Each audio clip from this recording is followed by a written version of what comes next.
National action plan की apex committee के फैसलों की तौसीक के लिए वजीर आजम ने वफाकी काबीना का इजलास आज तलब कर लिया। वजीर आजम ऑफिस का कहना है, ऑपरेशन अज़्म इस्तेहकाम ऐसा ऑपरेशन नहीं जिसमें नकल मकानी की ज़रूरत हो। इस वक्त मुल्क में नो गो एरियाज नहीं हैं। पहले से जारी इंटेलिजेंस बेस्ड कार्रवाइयाँ तेज़ की जाएंगी। मुजवज़ा ऑपरेशन का मकसद कौमी एक्शन प्लान के नफाज में नया जज्बा पैदा करना और मुल्क में महफूज माहौल को यकीनी बनाना है। मुल्क के इस्तेहकाम की खातिर मुस्बत इक़दाम की पजीराई होनी चाहिए।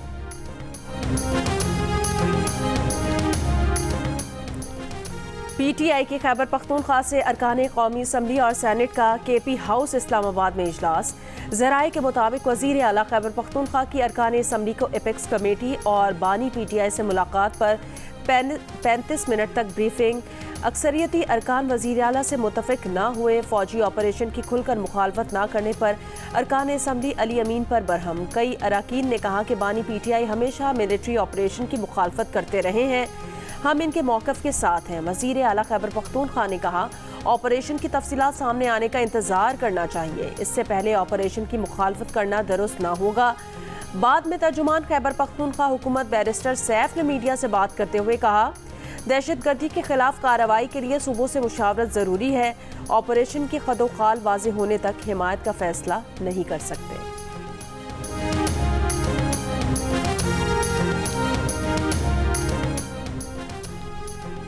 एपेक्स कमेटी इजलास में वज़ीर आला खैबर पख्तूनख्वा ने ऑपरेशन अज़्म इस्तेहकाम की मुकम्मल हिमायत की, किसी मौके पर मुखालफत नहीं की। वज़ीर दिफा ख्वाजा आसिफ का दावा, कहा PTI दौर में TTP के 5-6 हज़ार दहशतगर्द पाकिस्तान लाए गए, पनाहगाहें और आम मुआफ़ी दी गई। मुस्लिम लीग नून के रहनुमा सेनेटर तलाल चौधरी ने कहा, खैबर पख्तूनख्वा में पिछले 12 सालों से PTI की हुकूमत है और सबसे ज़्यादा दहशतगर्दी यहाँ से निकलती है।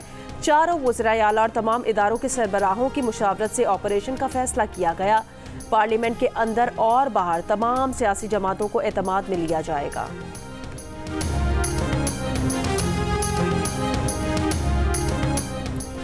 PTI और मौलाना फजलुर रहमान के बाद ANP ने भी ऑपरेशन अज़्म इस्तेहकाम को मुस्तरद कर दिया। गवर्नर खैबर पख्तूनख्वा के साथ प्रेस कॉन्फ्रेंस में मियां इफ्तिखार ने कहा कि अब ये कारोबार नहीं चलेगा, ऑपरेशन करना है तो पंजाब से शुरू किया जाए। गवर्नर फैसल करीम कुंडी ने तायीद करते हुए कहा, तहफ़्फ़ुज़ात दुरुस्त हैं, विफाक को पहुँचाएंगे। वज़ीर आला ने असम्बली को एतमाद में लिए बगैर ऑपरेशन के लिए हाँ कर दी। मौलाना फजलुर रहमान कहते हैं, ऑपरेशन अज़्म इस्तेहकाम ऑपरेशन अदम इस्तेहकाम बनेगा, फैसला कोई और करेगा, जिम्मेदारियाँ पार्टीज लेंगी।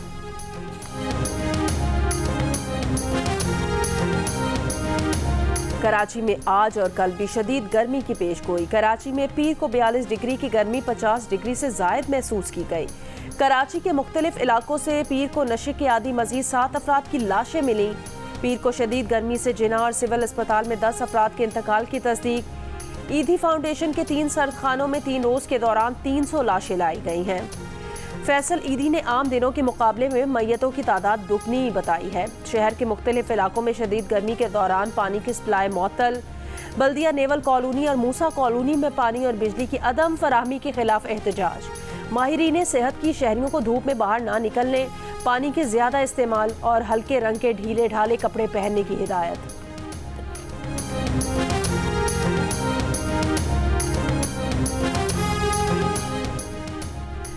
मुल्क के बेशतर इलाकों में आज भी मौसम गर्म और खुश्क रहने का इम्कान। मुल्क के तूलो अर्ज में शदीद गर्मी की लहर रहेगी। पीर को मुल्क में सबसे ज़्यादा दर्जा हरारत तुरबत में 49 डिग्री रिकॉर्ड किया गया। सिब्बी, दादू, नवाबशाह, जैकबाबाद 47, सकरन, भक्कर, पडीदन 46, हैदराबाद, मुंजुदड़ो 45, लाहौर, साहिवाल, पेशावर, बनू 43, मुल्तान अटक 42, इस्लामाबाद, मुजफ्फराबाद 41, कोयटा 37 और गिलगित में 30 डिग्री रिकॉर्ड किया गया। वादिये कागान में गैर मुतवक्के बर्फबारी के बाद सयाहों का रश बढ़ गया। गर्मी से निकल कर आए लोगों ने सर्द मौसम और बर्फीले नज़ारों का खूब लुत्फ उठाया। सुन्नी इत्तेहाद काउंसिल को मखसूस नशिस्तें मिलने से मुतालिक केस की समाअत सुप्रीम कोर्ट में आज फिर होगी। गुज़श्ता समाअत पर सुप्रीम कोर्ट जजेस ने रिमार्क्स दिए कि जिन्होंने इंतखाबात लड़ने की जहमत ही नहीं की, उन्हें क्यों मखसूस नशिस्तें दी जाएं।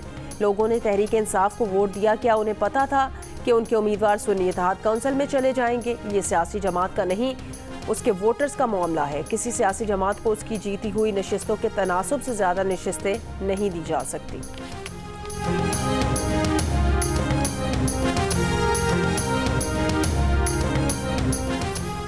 विकीलीक्स के बानी जूलियन असांज को आज़ादी मिल गई। 1901 रोज़ तक लंदन की बेलमार्श जेल में कैद के बाद रिहाई। विकीलीक्स के बानी को लंदन की हाई कोर्ट ने जमानत पर रिहाई दे दी। विकीलीक्स के बानी तवील कैद गुजारने के बाद बरतानिया से रवाना हो गए।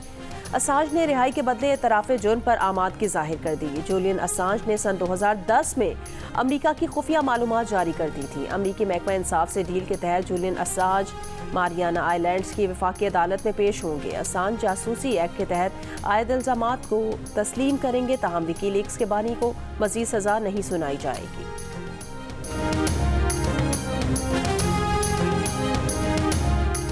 नून लीग के सदर नवाज शरीफ का सियासी तौर पर मुतहरिक होने का फैसला। पार्टी रहनुमाओं से मुलाकात की अंदरूनी कहानी सामने आ गई। नवाज शरीफ जल्द पार्टी कारकुनान और रहनुमाओं से मुलाकातें करेंगे। सियासी निज़ाम को मजबूत करने के लिए भी फाल किरदार अदा करेंगे। पीटीआई दौर में नून लीग के खिलाफ चलाए जाने वाले केसेस की रूह रवा साबिक मुशीर एहतसाब मिर्जा शहजाद अकबर ने खुद ही सीनियर लीगी क़यादत पर दर्ज नैब केसेस को फजूल करार दे दिया। कहा, शाहिद खान अब्बासी, मिफ्ता इस्माइल और एहसन इकबाल पर बनाए गए नैब केसेस फजूल थे। उनके दौर में नैब की मीटिंग्स में केसेस डिस्कस होते थे, केसेस के मेरिट देखे जाते थे। वहाँ DGISI समेत दीगर एजेंसीज की आला क़यादत होती थी। वहाँ उन्होंने हमेशा कहा कि इन केसेस में कुछ नहीं है, ये केसेस फजूल है। पंजाब में पीपल्स पार्टी के तहफ़्फ़ुज़ात दूर कर दिए गए। नून लीग से सुलह हो गई। चेयरमैन सेनेट सैयद यूसुफ रज़ा गिलानी की बातचीत। पीर पेशावरी के उर्स की तकरीबात के दौरान बातचीत करते हुए कहा कि हम अवामी बजट के लिए कोशिशें कर रहे हैं, किसी की ख्वाहिश पर काबीना का हिस्सा नहीं बनेंगे। काबीना में शमूलियत का फैसला पार्टी करेगी। CPAC और चीन पर PTI समेत तमाम जमातें मुत्तहिद हैं। खैबर पख्तूनख्वा के कुछ लोग वफाकी हुकूमत को धमकियां देते हैं, इस पर नो कमेंट्स।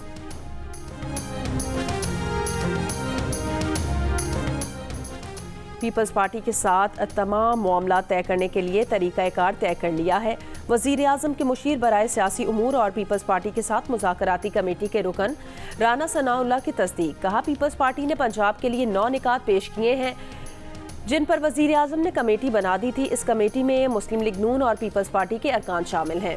इस सिलसिले में वज़ीर आज़म और वज़ीर आला पंजाब को भी ऑन बोर्ड ले लिया गया है। मुस्लिम लीग नून के सदर मियां नवाज शरीफ से भी बात हो गई है। पीपल्स पार्टी हमारी इत्तेहादी जमात है, हम पीपल्स पार्टी को साथ लेकर चलेंगे।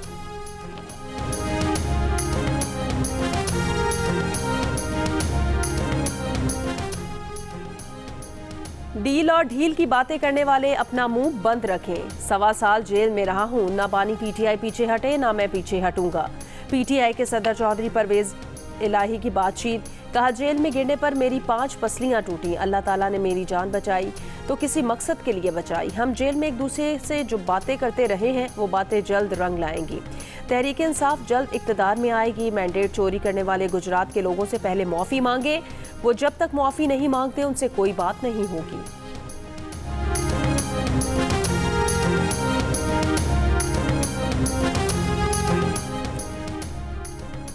तहरीक इंसाफ ने स्वात और सरगोदा में हुजूम के हाथों शहरियों के कत्ल की मजम्मत से इनकार कर दिया। सेनेट में शहरी रहमान की पेश करदा करारदाद पर दस्तखत नहीं किए। वजीर कानून ने करारदाद की कॉपी शिबली फराज को दी, जो उन्होंने दस्तखत कराए बगैर ही वापस कर दी। सेनेट ने करारदाद कसरत राय से मंजूर कर ली। करारदाद में कहा गया था कि सेनेट का ऐवान स्वात और सरगोदा में हुजूम के हाथों कत्ल की सेनेट मजम्मत करता है। वफाक और सूबाई हुकूमतें शहरियों खुसूसन अक़लियतों को तहफ़्फ़ुज़ दें।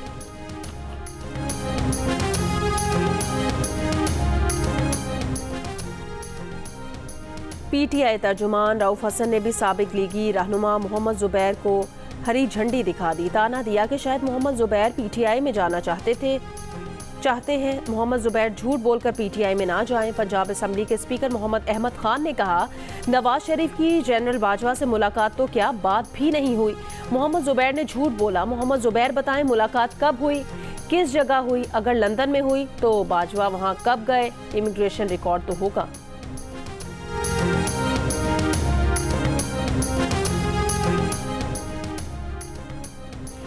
ऑपरेशन अज़्म इस्तेहकाम की सबसे ज़्यादा ज़रूरत बलूचिस्तान में है। वज़ीर आला बलूचिस्तान सरफराज बुगटी ने कहा, रियासत के रिट चैलेंज करने वालों के खिलाफ सख्त एक्शन होगा।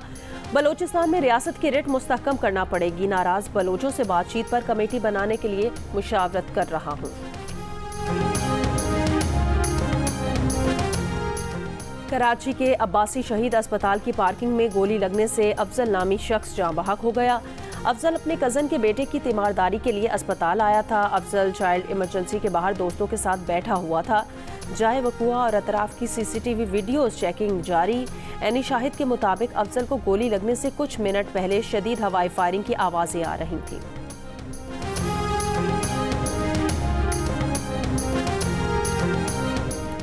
लोधरा में 7 साल का बच्चा ज्यादती के बाद कत्ल। मुलजिम बच्चे का चचाजाद भाई निकला, जिसे गिरफ्तार कर लिया गया है। मुलजिम ने एतराफ़े जुर्म भी कर लिया है। बच्चे की तशद्दुदज़दा लाश मुरादपुर में खेतों से मिली थी।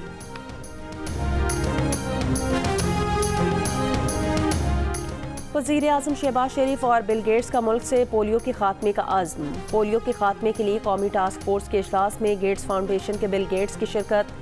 वज़ीर आज़म शहबाज शरीफ ने कहा, वफाकी हुकूमत सूबाई हुकूमतों के साथ मिलकर पोलियो के खात्मे के लिए पुरअज़्म है। सरहदी नकलो हमल के बायस पोलियो वायरस पाकिस्तान आया। पोलियो के खात्मे के लिए हमें फौरी अमल करना होगा। बिल गेट्स ने कहा, पाकिस्तान में पोलियो के मुकम्मल खात्मे के लिए तरजीही बुनियादों पर काम करना होगा। अगर इंसदादे पोलियो प्रोग्राम में पेशरफ्त की जाए तो 3 साल में पोलियो ज़ीरो हो सकता है।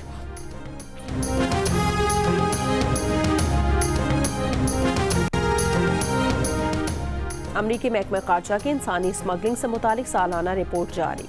पाकिस्तान और भारत की एक जैसी दर्जाबंदी। रिपोर्ट के मुताबिक दोनों हुकूमतें इंसानी स्मगलिंग के खात्मे के लिए कम अज़ कम मयारात पर पूरा नहीं उतरती। पाकिस्तानी हुकूमत ने गुज़श्ता रिपोर्ट के मुकाबले मजमूई तौर पर ज़्यादा कोशिशों का मुजाहरा किया। इन कोशिशों में प्रोसिक्यूशन को बढ़ाना और इंसानी स्मगलर्स को सज़ा देना शामिल है। रिपोर्ट के मुताबिक पाकिस्तान भर में 4.5 मिलियन कारकुन जबरी मुशक्कत में फंसे हैं। इंसानी स्मगलर्स ईंटों के भट्टों, ज़रात, कोयला, कालीन की सनतों में जबरी मुशक्कत पर मजबूर करते हैं।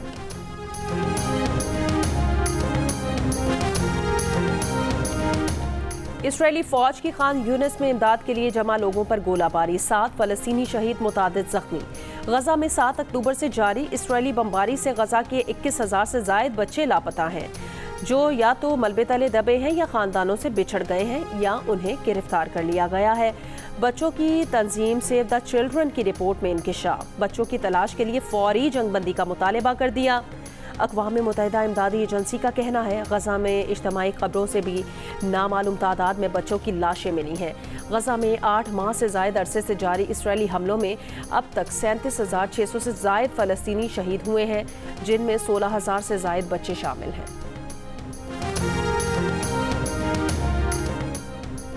रूस के दारुल हुकूमत में हसास तहकीकाती इदारे की इमारत में आग लग गई। 7 अफराद हलाक, ज़्यादातर अमवात इमारत में धुआं भरने की वजह से हुई।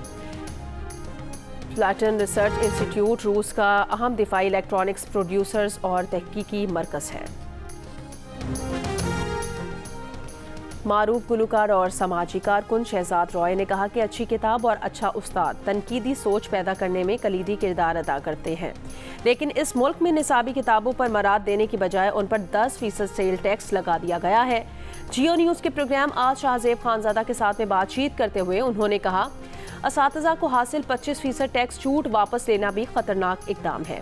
उन्होंने बताया कि उन्होंने वज़ीर आज़म शहबाज शरीफ और वज़ीर मनसूबाबंदी एहसन इकबाल से ये दोनों इकदामात वापस लेने की दरख्वास्त की है और दोनों ने इस पर मुस्बत रद्द अमल दिया है। शहजाद रॉय ने उम्मीद जाहिर की है कि ये टैक्स जल्द ख़त्म कर दिए जाएंगे।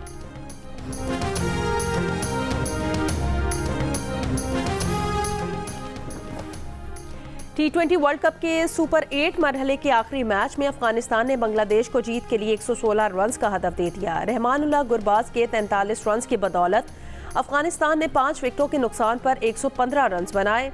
कप्तान राशिद खान 19 रन्स बनाकर नाकाबिले शिकस्त रहे। बांग्लादेश के रशाद हुसैन ने 3 विकेटें हासिल की। भारत ऑस्ट्रेलिया को 24 रन से हराकर T20 वर्ल्ड कप के सेमीफाइनल में पहुंच गया। रोहित शर्मा की 92 रन्स की जारहाना इनिंग्स की बदौलत फातेह टीम ने 5 विकेटों पर 205 रन्स बनाए। ऑस्ट्रेलियाई टीम 7 विकेटों पर 181 रन्स बना सकी।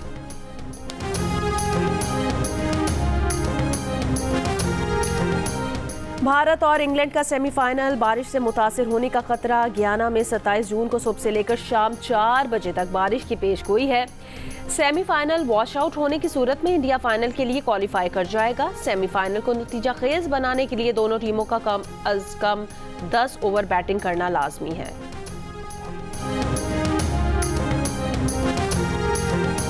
खातून कोपेमा निदा अली ने 16,000 फीट बुलंद लाल बत्ती चोटी सर कर ली। कहा, खराब मौसम की वजह से पहाड़ी चोटी को सर करने में मुश्किलात का सामना करना पड़ा।